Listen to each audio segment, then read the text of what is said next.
they think this is all a ruse, and they think that this lawsuit was filed with a specific intent to get rid of Henderson.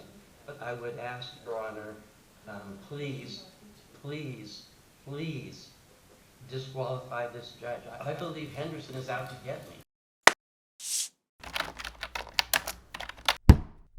I'm in litigation with Henderson. I think that Your Honor could take judicial notice of the fact that I filed a lawsuit in federal court. The test, of course, on disqualification is whether third parties from the outside looking in would have reasonable grounds to conclude that a judge may lack impartiality.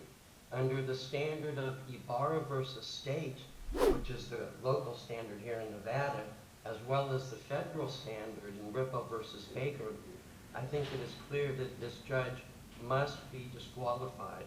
Now, I know that there's a doctrine in Nevada that says if the litigant is the one who creates the conflict and that kind of thing, that it doesn't count, you know. And I presume that if my able colleague, Mr. Waite, if he, and I'm happy to have him say a few words, but if he were to interject, and I think also the way Mr. Henderson feels, they think this is all a ruse, and they think that this lawsuit was filed with a specific intent to get rid of Henderson. But the truth is, the lawsuit stands on its own. The lawsuit, I think, is an important lawsuit because it exposes an unconstitutional practice that goes on here in the 8th District, where judges skip over the fundamental right to notice and opportunity to be heard.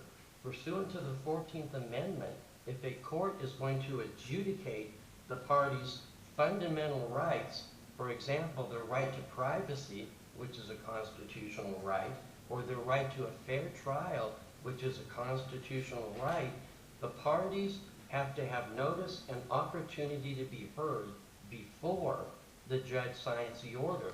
Well, that didn't happen here. The judge went ahead and adjudicated my constitutional rights, and yet I was given no notice that my constitutional rights were on the chopping block, and I was given no opportunity to be heard. If I had an opportunity to be heard, I would have mounted objections to the evidence. I would have filed affidavit testimony. I would have created a record. And I didn't get a chance to do that because Henderson violated my rights under color of law.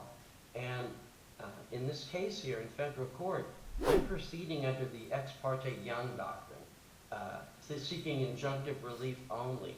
In many respects, this lawsuit is kind of like a writ of mandate. But my point is that the Rooker-Feldman doctrine and the Younger abstention doctrine is not going to factor in here. And that's how that's the basis by which I seem to be losing every case against the judge or against the county is based on Rooker-Feldman or Younger abstention. They don't apply here. I know that I'm arguing the underlying case, but I think just the fact that I'm suing him should be enough to create a situation where third parties from the outside looking in would have cause to believe that the judge is not impartial. I would say also that I am an attorney, and the court knows this, but it's important because when I'm in litigation, I cannot speak to an adversarial party concerning the subject matter of the case. So this effectively precludes my ability to argue this particular order in front of Henderson. And I mean, unless Aaron Ford is present in court to, you know, to be there, but the point is I'm not allowed to discuss it. And so I think that's an important aspect, that I'm an adversarial party with him. And I mean, I could go on. I want to thank Your Honor for indulging me. And thank you for given me the opportunity to speak. I hope the court will do the right thing here because we are adversarial. The lawsuit is legit under a generous 12b-5 standard or even under the most rigorous 12b-5 standard. the lawsuit states a factual and a legal basis. And respectfully, I would ask, Your Honor, please, please, please disqualify this judge. I would add one more thing about Henderson's response. In his response, he seems to believe that that if this case were to go to another judge, that it would somehow create a strain on judicial resources. Essentially, Henderson is making an equitable argument, saying that in the interest of fairness, there should be no disqualification. But this equitable argument is not part of the Ibarra versus state standard, nor is it part of the RIPO standard. How fair or unfair this is to Henderson is frankly irrelevant.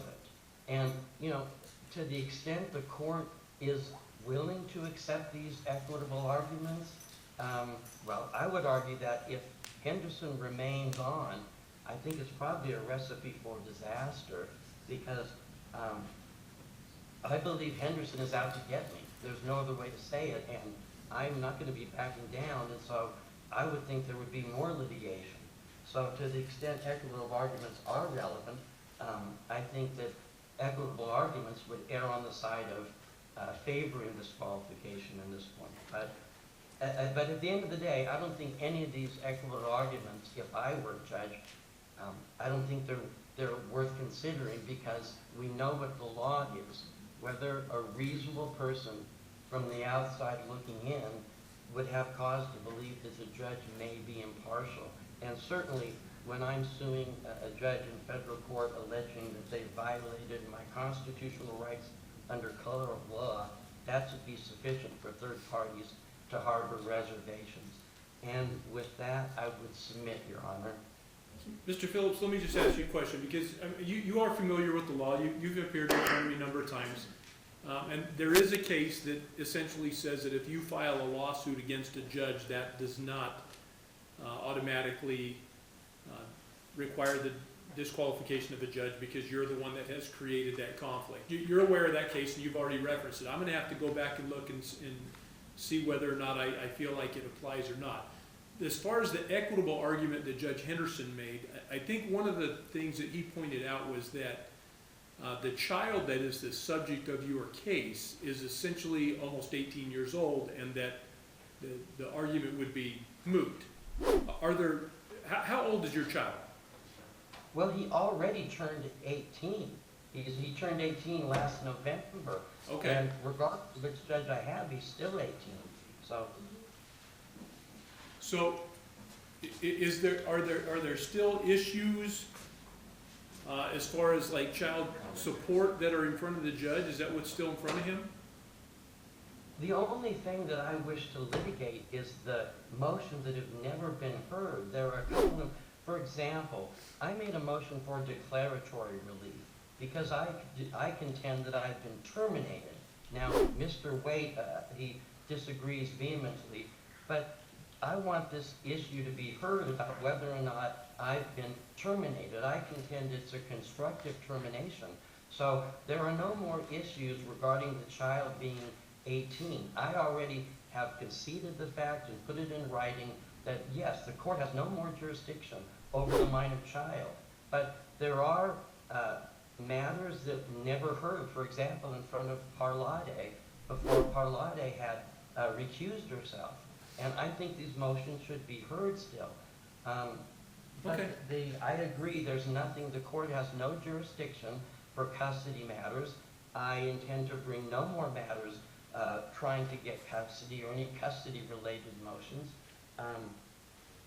Okay, but, that's all I was asking, because in reviewing his responsive affidavit, I did have a question about what your child's age was, and I didn't see that in the pleadings. So,